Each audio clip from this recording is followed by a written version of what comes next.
कहानी की शुरुआत होती है 1904 में, जब साइची सुगिमोतो रूसो जापानी वॉर के दौरान चाइना में लड़ाई लड़ रहा था। इस लड़ाई में कई जापानी और बहुत से रूसी सोल्जर की मौत हो गई।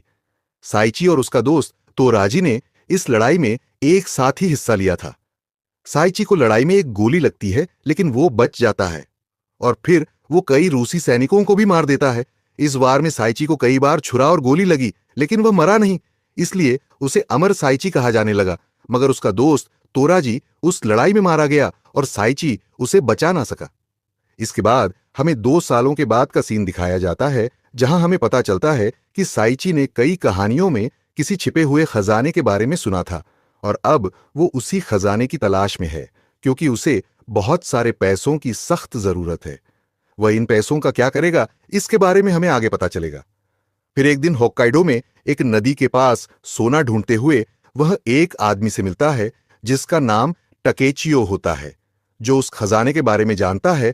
टकेचियो उसे बताता है कि आइनो जनजाति ने अपनी पवित्र भूमि को सुरक्षित करने के लिए बहुत सारा सोना इकट्ठा किया था, लेकिन एक रात सभी आइनो क्रांतिकारियों को एक पागल आदमी ने मारकर उनका सारा सोना चुरा लिया, जो कि 8 बिलियन का सोना था, और फिर उसने सारे सोने को होक्काइडो के जंगल में कहीं छुपा दिया। उस पागल आदमी का नाम नोपरबो था। इसके बाद टकेचियो बताता है कि नोपरबो को इंपीरियल आर्मी ने गिरफ्तार कर लिया और उसे जेल में बंद कर दिया। उसे बहुत टॉर्चर किया गया कि वह सोने की लोकेशन के बारे में सच बता दे, लेकिन उसने नहीं बताया। वह अपने दोस्तों को चिट्ठी लिखकर सोने के बारे में बताना चाहता था, लेकिन इस तरह जेल के गार्ड को पता चल जाता, इसलिए उसने 24 कैदियों के शरीर पर खजाने के कोऑर्डिनेट का टैटू बनवा दिए, जिसे एक साथ देखे जाने के बाद खजाने तक पहुंचा जा सकता है। और फिर उसने सभी कैदियों को जेल से भाग जाने का आदेश दिया और नोपरबो ने उन सभी से वादा किया कि जो उस खजाने को ढूंढेगा उसे खजाने का आधा हिस्सा मिलेगा। तब से जिसने भी इस कहानी को सुना है, वे लोग टैटू वाले कैदियों के पीछे पड़ गए।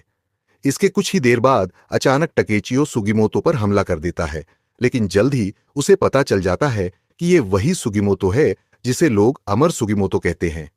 इसीलिए वह वहां से भाग जाता है। सुगिमोतो उसके पीछे जाता है और तभी उसे पता चलता है कि टकेचियो को एक भालू ने मार दिया है। सुगिमोतो पर भी एक भालू हमला करता है, लेकिन उसे आइनो जनजाति की लड़की, जिसका नाम आसिरपा था, वह बचा लेती है। सुगिमोतो आसिरपा को टकेचियो द्वारा सुनाई गई कहानी बताता है और उसकी मदद मांगता है। आसिरपा उस कहानी पर विश्वास करती है, क्योंकि उसके पिता अक को भी नोपरबो ने मारा था। आसिरपा और सुगिमोतो को पता चलता है कि टकेचियो की पीठ के पीछे भी वैसे ही टैटू बनाए गए हैं। इसका मतलब है कि नोपरबो ने टकेचियो को भी खजाने के लिए इस्तेमाल किया था, और वह भी उन 24 कैदियों में से एक था।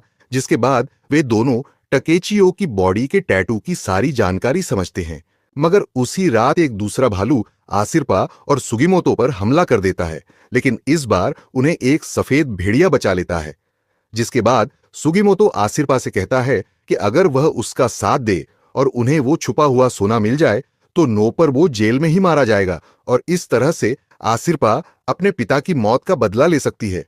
आसिरपा मान जाती है, लेकिन वह सुगिमोतो से वादा कराती है कि वह अब किसी को जान से नहीं मारेगा। आसिरपा और सुगिमोतो अब तय करते हैं कि वे बाकी के कैदियों को ढूंढेंगे जिनके शरीर पर टैटू हैं, जो शायद होक्काइडो में ही होंगे। वे दोनों ओटारू नामक एक शहर की ओर जाते हैं और स्थानीय लोगों से टैटू किए हुए लोगों के बारे में पूछताछ करते हैं, जहां से उन्हें 2 कैदी कंजीरो और योशिताके के बारे में पता चलता है। फिर वो दोनों उसका पीछा करते हुए उन्हें एक पहाड़ी में फंसा देते हैं। सुगिमोतो उन्हें मारना नहीं चाहता था, क्योंकि उसने आसिरपा से वादा किया था कि अब वो किसी को नहीं मारेगा। इसलिए आसिरपा खुद ही उनके टैटू का ड्राइंग बनाती है, ताकि वे उस टैटू के जरिए सोने तक पहुंच सकें।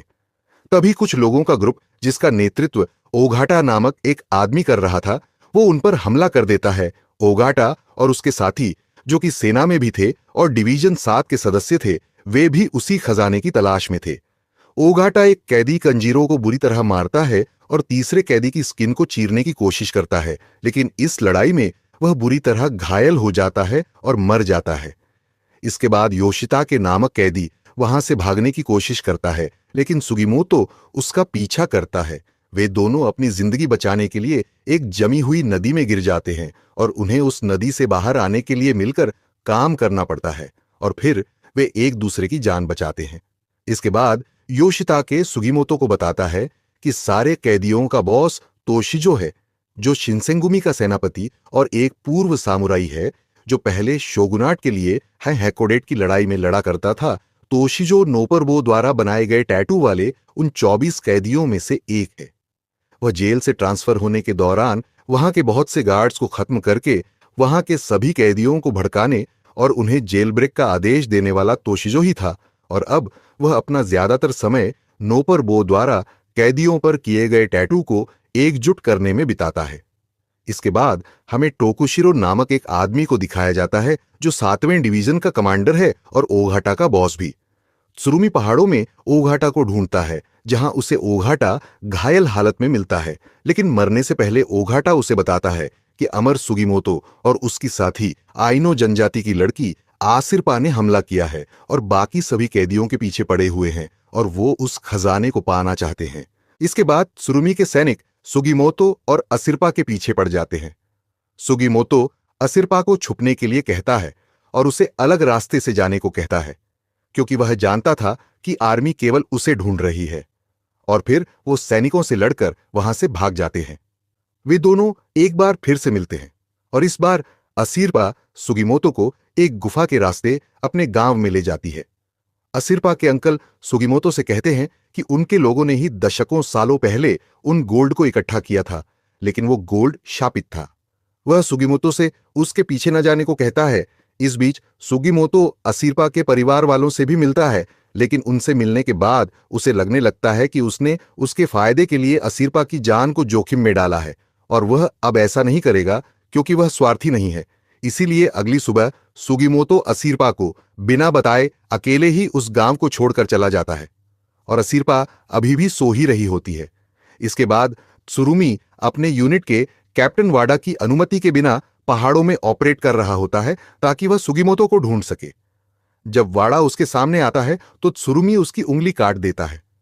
इस दौरान उसके सर के एक हिस्से में चोट लग जाती है, जिसके बाद उसके सर से लगातार खून बहने लगता है और इसी दौरान वह एक क्रूर और बेरहम बन जाता है। जब सुगीमोतो बाकी के कन्विक्ट का पता लगाने के लिए शहर में घूम रहा था और वहां से आगे बढ़ता है, तो इसी बीच सुगीमोतो को त्सुरुमी के आदमी पकड़ लेते हैं और उसे गिरफ्तार कर लिया जाता है। इसके बाद त्सुरुमी बताता है कि वह जापानी सरकार की रूसी के साथ की गई लड़ाई के तरीके से बहुत नाराज है। उसे लगता है कि उन्हें और उनकी आर्मी को रूसी पर हमला करने का आदेश दिया गया था, लेकिन यह नहीं देखा गया कि दुश्मन के पास अपनी रक्षा के लिए क्या कुछ नहीं था और उनके पास क्या था। क्योंकि रूसी के पास अभी भी मैक्सिकन गन्स थीं, इसलिए बहुत सारे जापानी सैनिकों को खत्म कर दिया गया। इससे बुरा, जब वे घर आए तो उन्हें सरकार से कोई इनाम या मदद नहीं मिली। इसीलिए अथॉरिटी से बदला लेने के लिए त्सुरुमी गोल्ड को अपनी आर्मी के लिए फंड करने का इरादा करता है। फिर वह इसका उपयोग होक्काइडो में 7th डिवीजन को शासक वर्ग के रूप में स्थापित करने और बैटलफील्ड पर अपने पसंदीदा लोगों के सभी परिवार की मदद करने के लिए करना चाहता है। इसके अलावा वह अपना ओपियम साम्राज्य स्थापित करके सभी के लिए इनकम का एक परमानेंट जरिया बनाने चाहता है, लेकिन उसे यह नहीं पता था कि उसके इस नेक काम को करने का तरीका गलत है, अनैतिक और अमोरल है। वह काम तो अच्छा कर रहा है, लेकिन तरीका गलत है। दिखाया जाता है जिसे बहुत ज्यादा टॉर्चर किया जा रहा है, वह उस टॉर्चर को बहुत ही दर्द के साथ सह रहा था, लेकिन वह अपनी उम्मीद नहीं खोता और किसी तरह उस दर्द को सहकर एक बार फिर से खड़ा हो जाता है, क्योंकि उसका निक नेम इमोर्टल है और वह उसी तरह से उन सारे टॉर्चर को झेल रहा था जो उसके ऊपर त्सुरुमी के लोग कर रहे थे, और वह उन सारे टॉर्चर को सरवाइव कर लेता है। असिरपा सुगीमोतो को ढूंढने के लिए सुगीमोतो के मोजे उस वुल्फ को दे देती है, क्योंकि वह सुगीमोतो को नहीं खोना चाहती थी, क्योंकि पहले ही उसके पिता भी उसे कुछ इसी तरह से उसे छोड़कर चले गए थे। वह उस वुल्फ को मोजे सूंघाती है ताकि वह सूंघकर सुगीमोतो का पता लगा सके, लेकिन वह वुल्फ योशिताके तक पहुंच जाता है, क्योंकि उसकी मोजे उस जमी हुई नदी में गिरने के बाद योशिताके से मिक्सअप हो गई थी, और यही कारण था कि वह वुल्फ वहां तक पहुंचा था। असिरपा योशिताके को मजबूर करती है कि वह सुगीमोतो की मदद करे, नहीं तो वह वुल्फ उसे कच्चा चबा जाएगा और वह उसकी मदद करने के लिए राजी हो जाता है। किसी तरह वे लोग त्सुरुमी के बेस पर पहुंचते हैं, जहां से सुगिमोतो किसी तरह से बाहर निकलता है। हालांकि उनके पीछे त्सुरुमी के कुछ सैनिक लग चुके थे, मगर किसी तरह से सुगिमोतो उन्हें एक एक करके खत्म करता है और फिर वहां से भागने लगता है। लेकिन वहां से भागना आसान नहीं था, क्योंकि वो सैनिक अभी भी उसके पीछे पड़े हुए थे। तभी वहां पर हम असिर्पा को देखते हैं, जो उसकी मदद करने के लिए वहां पहुंच चुकी थी। वह वहां मौजूद कई सैनिकों को खत्म करके सुगिमोतो को अपने साथ ले जाती है। इसके बाद हम देखते हैं कि असिर्पा सुगिमोतो से बहुत नाराज होती है, क्योंकि वह उसे अकेला छोड़कर आ गया था। इसके बाद सुगिमोतो असिर्पा को अपनी सच्चाई बताता है। वो बताता है कि सुगिमोतो के बचपन में उसके दो दोस्त हुआ करते थे, तोराजी और उमेको। सुगिमोतो बताता है कि उसकी फैमिली को सांस की बीमारी थी, जिससे उस शहर के सभी लोगों ने उन्हें आउटकास्ट बना दिया, क्योंकि लोगों को लगता था कि अगर वह उनके संपर्क में आएंगे तो वे मारे जाएंगे। शायद इसलिए सुगिमोतो अमर हो गया और अभी तक इतना कुछ सहने के बाद भी वह जिंदा है। फिर वो बताता है कि उसने अपना घर जलाया और गांव से निकल गया, क्योंकि इस दौरान उसके परिवार के सारे मेंबर्स मारे गए थे। इसीलिए वो गांव छोड़ने का फैसला करता है और अब वो अपने गांव तभी लौटेगा जब वह पूरी तरह से सुनिश्चित हो जाए कि उसे कोई बीमारी नहीं है। इसके कुछ साल बाद जब वह वापस आया तो उमेको और तोराजी एक दूसरे से शादी कर चुके थे और सुगिमोतो उनके लिए खुश भी था। मगर फिर वह बताता है कि रूसो जापानी युद्ध के दौरान तोराजी ने अपनी जान सुगिमोतो को बचाने के लिए लगा दी और अपनी अंतिम सांस लेते हुए तोराजी ने उससे कहा था कि होक्काइडो में कहीं गोल्ड छुपा हुआ है और जिसे सुगिमोतो को ढूंढना है और उन गोल्ड को बेचकर उसकी बीवी उमेको के अंधापन को ठीक करना है, और यही उसकी आखिरी इच्छा थी। यह सुनकर असिर्पा बहुत ही इमोशनल हो जाती है और वह समझ जाती है कि सुगिमोतो का उस गोल्ड को पाने का असली मकसद क्या है। इस कारण असिर्पा सुगिमोतो की मदद करने के लिए तैयार हो जाती है, ताकि वह अपने उद्देश्य को पूरा कर सके। इसके बाद हमें हिजेकाटा को दिखाया जाता है, जो बताता है कि वह एक रूसी व्यापारी से पैसे और बंदूक खरीदकर एजो की रिपब्लिक को फिर से स्थापित करने की कोशिश कर रहा है। वह पूरे गोल्ड 20,000 कान का उपयोग करके जापान के पुराने युग की तरह एक राष्ट्र स्थापित करना चाहता है। हिजिकाटा की सोच से पता चलता है कि वह मॉडर्नाइजेशन, ब्यूरोक्रेसी और डेमोक्रेसी से खुश नहीं है।